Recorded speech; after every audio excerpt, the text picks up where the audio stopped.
ನಮಸ್ಕಾರ. ನನ್ನ ಹೆಸರು ಮಹಾಲಕ್ಷ್ಮಿ. ಎಲ್ಲರೂ ಚೆನ್ನಾಗಿದ್ದೀರಾ ಅಂತ ಭಾವಿಸ್ತಾ ವಿಡಿಯೋವನ್ನು ಶುರು ಮಾಡ್ತಾ ಇದ್ದೀನಿ. ಇವತ್ತಿನ ವಿಚಾರ ಕೊಲೆಸ್ಟ್ರಾಲ್ ಬಗ್ಗೆ. ಕೊಲೆಸ್ಟ್ರಾಲ್ ಅಂತ ಹೇಳೋದಾದರೆ ರಕ್ತದಲ್ಲಿ ಕೊಬ್ಬಿನ ಅಂಶ ಜಾಸ್ತಿ ಆಗಿರುವಂಥದ್ದು.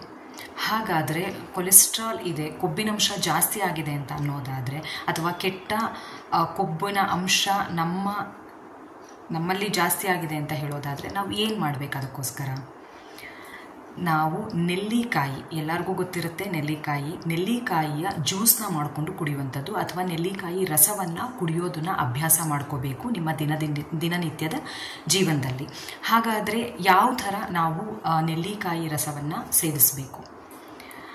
ಬೆಳಗ್ಗೆ ಖಾಲಿ ಹೊಟ್ಟೆಯಲ್ಲಿ 20ರಿಂದ 30 ಮಿಲಿಯಷ್ಟು ನೀವು ನೆಲ್ಲಿಕಾಯಿ ರಸವನ್ನು ಕುಡಿಬೇಕಾಗುತ್ತೆ.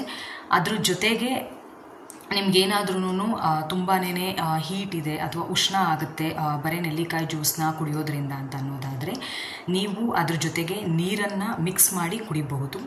ನಿಮಗೆ ಸ್ಟಾರ್ಟಿಂಗ್ನಲ್ಲಿ ಕುಡಿತಾ ಏನಾಗುತ್ತೆ ಅಂತಂದರೆ ನಿಮಗೆ ಉರಿಯೋದು ಅಥವಾ ಅದು ನಿಮಗೆ ಸೆಟ್ ಆಗದಿರುವಂಥದ್ದು ಈ ಥರ ಆಗುತ್ತೆ. ಅದಕ್ಕೋಸ್ಕರ ನೀರನ್ನು ಮಿಕ್ಸ್ ಮಾಡಿ ಕುಡಿಬಹುದು ನೀವು. ಇಲ್ಲ ನನಗೆ ಸ್ವಲ್ಪ ಕೋಲ್ಡ್ ಇದೆ ಬಾಡಿಯಲ್ಲಿ ಅಂತ ಹೇಳೋದಾದರೆ, ನೀವು ಅದ್ರ ಜೊತೆಗೆ ತುಳಸಿ ಎಲೆ ಮತ್ತು ಜೀರಿಗೆ ಪುಡಿನ ಮಿಕ್ಸ್ ಮಾಡಿ ಕುಡುವಂಥದ್ದು. ಇದನ್ನು ಮಾಡೋದರಿಂದ ನಿಮಗೆ ಕೊಲೆಸ್ಟ್ರಾಲ್, ಏನು ಕೆಟ್ಟ ಕೊಲೆಸ್ಟ್ರಾಲ್ ಇರುತ್ತೆ ನಿಮ್ಮ ಬಾಡಿಯಲ್ಲಿ, ಕೆಟ್ಟ ಕೊಬ್ಬಿನ ಅಂಶ ಏನಿರುತ್ತೆ ಅದು ಕಡಿಮೆ ಆಗ್ತಾ ಬರುತ್ತೆ. ಒಳ್ಳೆ ಕೊಲೆಸ್ಟ್ರಾಲ್ ಅನ್ನೋದು ಉತ್ಪತ್ತಿಯಾಗೋದಕ್ಕೆ ಶುರುವಾಗುತ್ತೆ.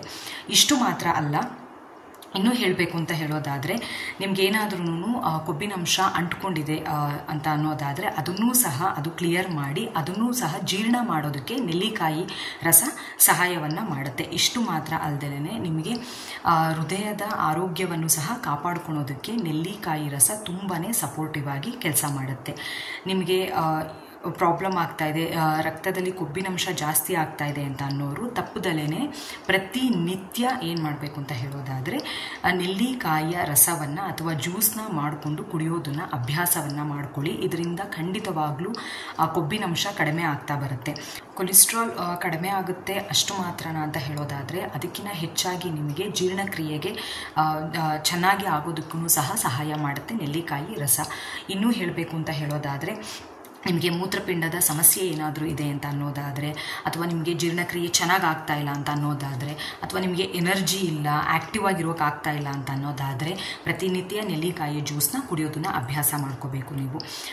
ನಿಮಗೆ ಹೇಳ್ತಾ ಇರುವಂಥದ್ದು, ನಿಮಗೆ ಬಾಡಿಯಲ್ಲಿ ತುಂಬ ಹೀಟ್ ಆಗ್ತಾ ಇದೆ ಅಂತ ಅನ್ನೋದಾದರೆ, ಅಥವಾ ಉಷ್ಣ ಹೆಚ್ಚಿದೆ ನಿಮ್ಮ ಬಾಡಿಯಲ್ಲಿ, ಶರೀರದಲ್ಲಿ ಅಂತ ಅನ್ನೋದಾದರೆ, ನೀವು ನೀರನ್ನು ಮಿಕ್ಸ್ ಮಾಡಿಕೊಂಡು ಅದ್ರ ಜೊತೆಗೆ ಕುಡಿಯೋದನ್ನು ಅಭ್ಯಾಸ ಮಾಡ್ಕೊಳ್ಳಿ. ಇಲ್ಲ ಅಂತ ಅನ್ನೋರು ನಿಮ್ಗಿನ್ನೂ ಎಫೆಕ್ಟಿವ್ ಆಗಿರಬೇಕು ಅಂತ ಅನ್ನೋದಾದರೆ, ನೀವು ಅದ್ರ ಜೊತೆಗೆ ನೆಲ್ಲಿಕಾಯಿ ರಸದ ಜೊತೆಗೆ ಜೀರಿಗೆ ಪುಡಿ ಮತ್ತು ತುಳಸಿ ಎಲೆನ ಸೇರಿಸ್ಕೊಂಡು ಕುಡಿಯೋದ್ರಿಂದ ಉತ್ತಮವಾದ ಪರಿಣಾಮವನ್ನು ನೀವು ನೋಡಬಹುದು. ಕೊಲೆಸ್ಟ್ರಾಲ್ನ ಖಂಡಿತವಾಗ್ಲೂ, ಕೆಟ್ಟ ಕೊಲೆಸ್ಟ್ರಾಲ್ ಏನಿದೆ ಅದನ್ನು ಕಡಿಮೆ ಮಾಡ್ಕೊಳ್ಳೋದಕ್ಕೆ ತುಂಬಾ ಉಪಯುಕ್ತವಾಗಿರುವಂತಹ ರೆಮಿಡಿ. ಇದನ್ನು ಫಾಲೋ ಮಾಡಿ ಖಂಡಿತವಾಗ್ಲೂ ನಿಮಗೆ ಕೆಟ್ಟ ಕೊಲೆಸ್ಟ್ರಾಲ್ ಕಡಿಮೆ ಆಗುತ್ತೆ. ಈ ಮಾಹಿತಿ ನಿಮಗೆ ಉಪಯುಕ್ತವಾಗಿದೆ ಅಂತ ನಂಬಿದ್ದೀನಿ. ಇಲ್ಲಿಗೆ ಈ ವಿಡಿಯೋವನ್ನು ಮುಕ್ತಾಯಗೊಳಿಸ್ತಾ ಇದ್ದೀನಿ. ಸರ್ವೇ ಸಜ್ಜನ ಸುಖಿನೋ ಭವಂತು. ನಮಸ್ಕಾರ.